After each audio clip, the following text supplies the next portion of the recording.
বেদখলকাৰীৰ বিৰুদ্ধে চলিছে প্ৰশাসনৰ বুলডোজাৰ অবৈধ দখলকাৰীৰ বিৰুদ্ধে কঠোৰ চৰকাৰ ভিন্ন প্ৰান্তত বেদখলকাৰীৰ বিৰুদ্ধে প্ৰশাসন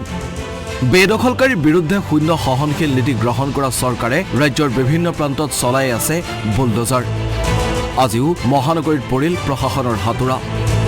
মহানগৰীৰ মালিগাঁৱত প্ৰশাসনৰ উচ্ছেদ অভিযান মালিগাঁৱৰ ছেইণ্ট বিবেকানন্দ বিদ্যালয়ৰ সমীপত মিয়াবস্তিত চলিল উচ্ছেদ ৰেলৱে মাটি দীৰ্ঘদিনৰ পৰা অবৈধভাৱে দখল কৰি সাজি লৈছিল মিয়াবস্তি বাঁহ টিনেৰে সাজি লোৱা জুপুৰিসমূহত আজি চলিল উচ্ছেদ অবৈধভাৱে সন্দেহজনক লোকে দখল কৰিছিল প্ৰায় 4 বিঘা ভূমি খবৰ অনুসৰি দীৰ্ঘদিনৰ পৰা উচ্ছেদিত অঞ্চলত চলি আহিছিল অবৈধ কামকাজ এইটো আমাৰ একচুয়ালি ৰেলৱে বিজি কলনী বুলি কওঁ আমি এইটো আমাৰ 301 303 আৰু এইফালে আমাৰ ডাক দুটা 723 আৰু 24 এইখিনিত আজি কিছুদিন ধৰি এনফোৰ্সমেন্ট ডে বাই ডে হৈ আছে আনঅথৰাইজ ষ্ট্ৰাকচাৰ আমি এইবিলাক প্ৰচেছ কৰি পিপি এক্টত প্ৰচেছ কৰি আমি এইবিলাক আজি এভিকশ্যন কৰি আছো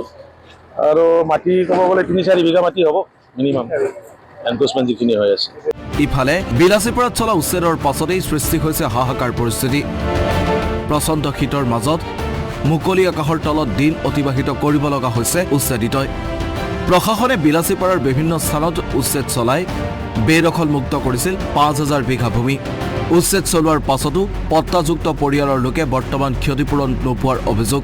আজি আমাৰ লগত যেটো অন্যায় কৰা হল এইটো অন্যায় যাতে আৰু দ্বিতীয়বাৰ কাৰো লগত কৰা নহয় কাৰণ আমাক কোনো ধৰণৰ ৰিসেটেলমেন্ট দিয়া নাই ক্ষতিপূৰণ দিয়া নাই আপিল চলি আছে আপিলৰ সিদ্ধান্ত হোৱাৰ পিছতহে আমি মানে ইয়াৰ পৰা যাবলৈ বাধ্য কিন্তু এতিয়াও আমাৰ কোনো ধৰণৰ মানে সিদ্ধান্তই হোৱা নাই আজি আমাক টাইম নিদিয়াকৈ আমাক ভাঙি দিলে এনেদৰে প্ৰতিদিনে বেদখলকাৰীৰ বিৰুদ্ধে প্ৰশাসনে চলাই আহিছে অভিযান